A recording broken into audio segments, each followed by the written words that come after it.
ድንገት ዛሬ የምናረጋው ፕሮግራም ወይም እየተደረገ ያለው ፕሮግራም የመዝጊያ ፕሮግራም እንዳይመስላችሁ የመክፈቻ ፕሮግራም ነው።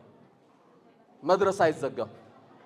መድረሳ የሚዘጋው ሲዘጋብን ነው። እዛ ቦታ ላይ የመድረሳ መዝጊያ የሚባል ፕሮግራም የለም።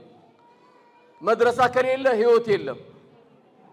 መድረሳ ከሌለ ሰፈር ሰላም አይሆንም። ሞባይል የሚቀማ ይበዛል። የተሰጣ ልብስ የሚወስድብ ይበዛል። ሱጋ ዕቃ ማስቀመጥ አትችልም። መድረሳ ከገባስ መን ገሸና ፈለይሰ ሚና ብሎ ኡስታዙ ያቀረዋል። ያታለለ ከኛ አይደለም ሲለው አይወስድም።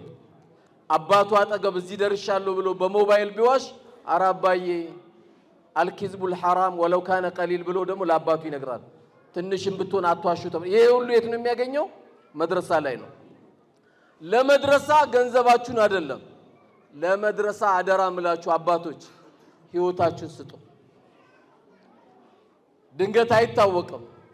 የሆነ ቀን ስንሄድ አንድ አባት አኺራ ሄዶ ሞተ የሚባለው መቼ ነው? መድረሳ ላይ ልጁን ጥሎ ካልሄደ በጥሩ ተርቢያ ካላሳደገ እውነትም አባት ሞቷል ማለት ነው። መድረሳ ላይ ጥሎት እስከሄደ አባት ቀብር ነው ያለው። ዱንያ ላይ ያስቀመጠው ሱቁ አይዘጋም። ይሄ ሱቁ ምላችሁ ገበያ ያለው አይደለም። የአባት ሱቅ የእናት ሱቅ የማይዘጋው የት ነው ከተባለ አንተ ቀብር ገብተ የማይዘጋ ሱቅ አላህ ሰጥቷል። ማን ነው የማይዘጋው ሱቅ? ይሄው እነዚህ ናቸው። መቼም ሊዘጉ አይችሉም። ይሄ ሱቅ ዱዓ ያደርግልሃል። ምንድነው ዱዓ? ረቢ ረሐሙሁማ ከማ ረባያኒ ሰጊራ። ጌታዬ ወይ በልጅነቴ እንዳዘኑልኝ አባትና እናቴ አንተው ዘንላቸው ይላል። አንተ ቀብር ገብታል፣ ስራ ግን አልተቋረጠም። ምክንያቱም አንተ የሱ እሱ ያንተ ንብረት ነው። በህይወትም እያለ ንብረት ነው።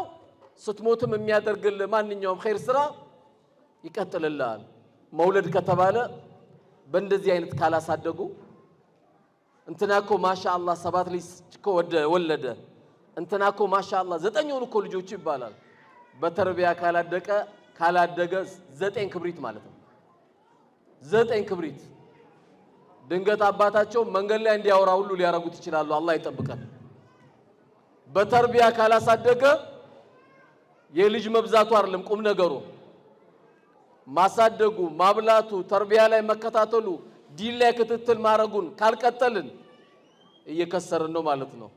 እኔ ለልጄ አልহামዱሊላህ አበላለሁ፣ አጠጣለሁ፣ ቆንጆ ትምህርት ቤት አስተምሬያለሁ፣ ሞባይል ገዝቼለታለሁ ትል በፍጹም ማሳደግ አልጀመርንም።